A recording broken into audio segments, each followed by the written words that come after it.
Hey everyone, I'm your host Peter Zablocki, and you're listening to History Shorts. I hope everyone's having a great day so far, and thank you for making this show a small part of that. If you'd like to help me out with a small gesture, please leave History Shorts a rating or a review, and click that subscribe button if you haven't already done so.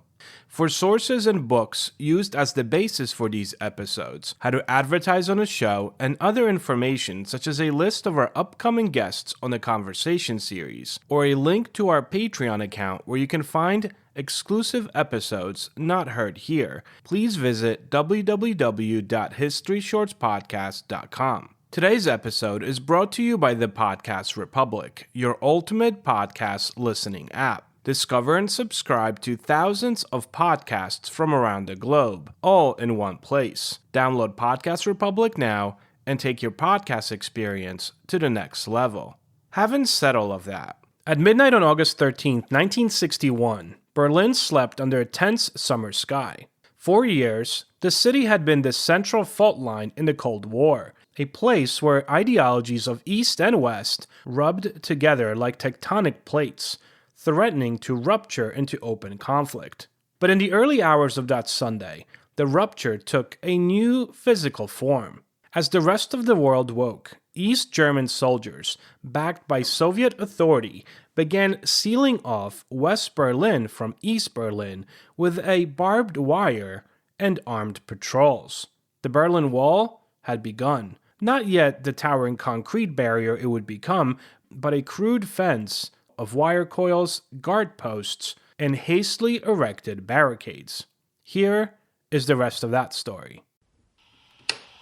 Yesterday, December 7th, 1941. It's one small step for man, one giant leap for mankind. Mr. Gorbachev, tear down this wall. The roots of the wall stretch back to 1945. With Nazi Germany defeated, the Allies carved the nation into 4 occupation zones: American, British, French, and Soviet. Berlin, though located deep within the Soviet zone, was itself divided into 4 sectors as well. At first, the arrangement was presented as a cooperative effort to rebuild Germany. But the uneasy alliance between the Western powers and the Soviet Union began unraveling almost immediately. In 1948-49, the Soviet blockade of West Berlin, an attempt to starve the Western sectors into submission, was met by the American-led Berlin Airlift, which kept the city supplied for nearly a year.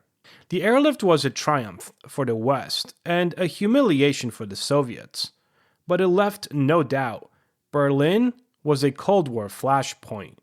The creation of 2 German states in 1949, the Federal Republic of Germany, the FRG in the West, and the German Democratic Republic, the GDR in the East, formalized the division. And Berlin, though part of East Germany's territory, remained a strange anomaly. Its western half was a capitalist island in the middle of a communist state. The differences between the 2 Berlins grew sharper through the 1950s. West Berlin, supported by the Marshall Plan, became a showcase of Western prosperity. Consumer goods, glittering shop windows, and freedom of speech. East Berlin, by contrast, struggled under Soviet-style central planning, food shortages, and strict political repression. But geography offered East Germans a rare escape hatch. Unlike the heavily fortified inner German border that divided East and West Germany proper, the border between East and West Berlin remained relatively open. East Germans could take a train or tram into East Berlin, cross into West Berlin, and then simply disappear. By 1961, this loophole had allowed more than 2.7 million people, many of them young professionals, engineers, doctors, and skilled workers, to flee the East. This was a disaster for the GDR. Walter Ulbricht, East Germany's leader, famously declared in June 1961, "No one has any intention of building a wall," but behind closed doors, the regime was desperate to stop the exodus. The decision to close the border was made in Moscow. Soviet Premier Nikita Khrushchev, frustrated by the Western refusal to recognize East Germany and alarmed at the hemorrhage of citizens, gave the East German leadership permission to act. Operation Rose was planned in secrecy, with thousands of soldiers, police, and workers mobilized. Just after midnight on August 13, 1961, they struck. Within hours, the border crossings were sealed with barbed wire and armed guards. Public transportation between east and west was halted. Families were separated overnight. People who had gone to visit relatives or attend a party in the west could not return home. Some Berliners woke up to find their front doors opened into the new border. In one striking scene, residents in buildings that straddled the boundary began jumping from their windows into sheets held by West Berlin fire brigades. These windows were soon bricked up, obviously. One young border guard, Konrad Schumann, famously leaped over the barbed wire to West Berlin, a moment captured in an iconic photograph. His jump became a symbol of defiance, though Schumann himself would later struggle with personal consequences of his escape. The initial wire fence was only a stopgap. In the weeks and months that followed, it was replaced by a more permanent structure. The first generation of the Berlin Wall consisted of concrete blocks and cinder, standing about 4 feet high. But the GDR quickly began upgrading. By the 1970s, the wall had become a highly sophisticated barrier, which included a concrete outer wall facing West Berlin, 12 feet high, topped with smooth concrete tube to deter climbers. Then a death strip, a barren zone between the inner and outer walls, lined with raked sand or gravel to show footprints, floodlights, watchtowers, and patrol dogs. Anti-vehicle trenches designed to prevent ramming attempts, and then the trigger-happy guard orders, where border guards had explicit instructions to shoot to kill anyone attempting to escape. All of this together made the wall not just a single barrier, but really a system of obstacles designed to slow, expose, and kill.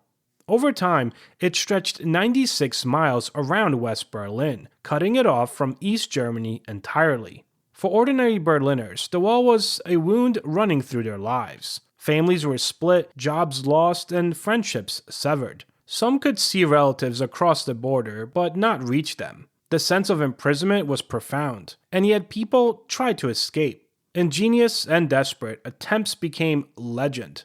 There were the tunnels, where groups dug elaborate passageways under the wall.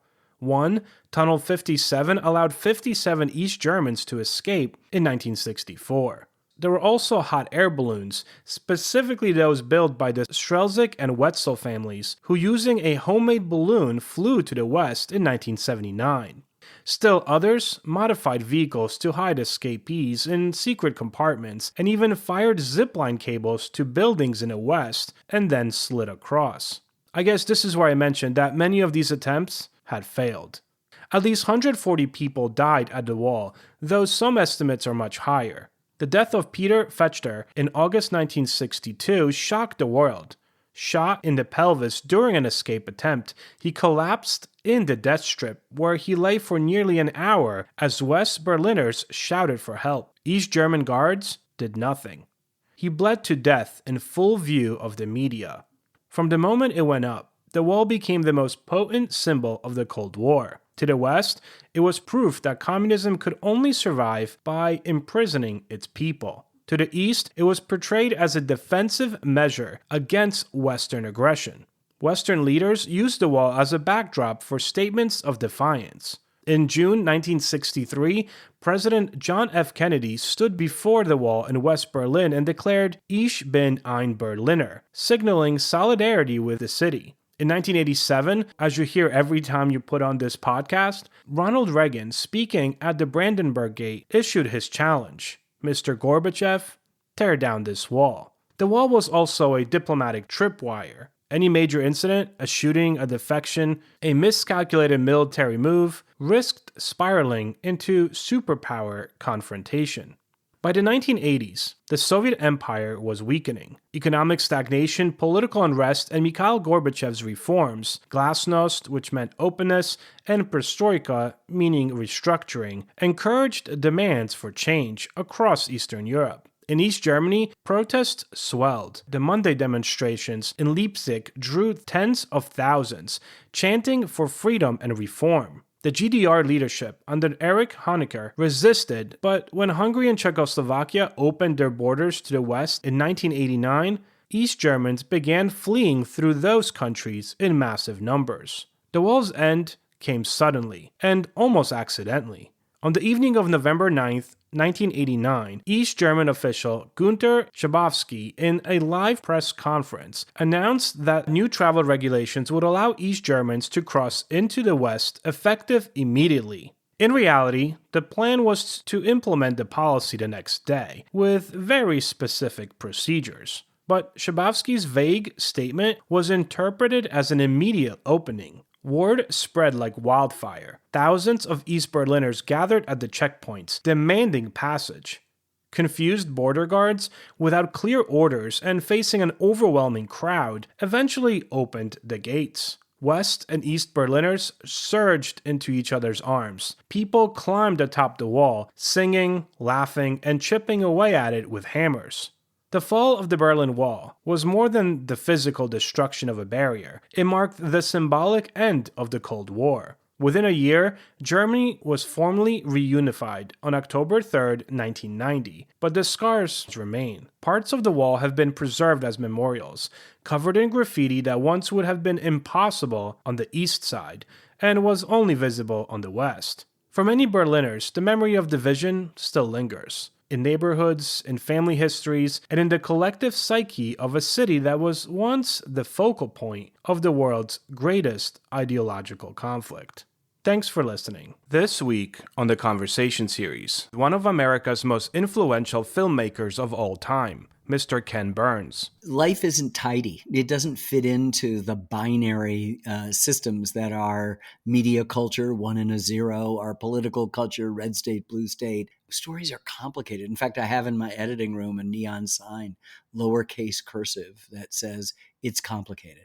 Because filmmakers, when a scene is working, you don't want to touch it. But we touch it all the time. We mess with it. We destabilize it. We make it less perfect because we're more faithful to what's going on. And what's going on inevitably in human behavior is contradictory. George Washington is deeply flawed, rash, and makes terrible tactical decisions on the battlefield, one after another. And yet, without him, we don't have a country. He's the only person you can say that about. Without him, we do not have a country, period, full stop. So I want to know that. This is what we know about ourselves, about the people we love. And somehow we've decided that in our politics and in our views of history that it has to be one thing or the other. It's not looking for complications. They're always there.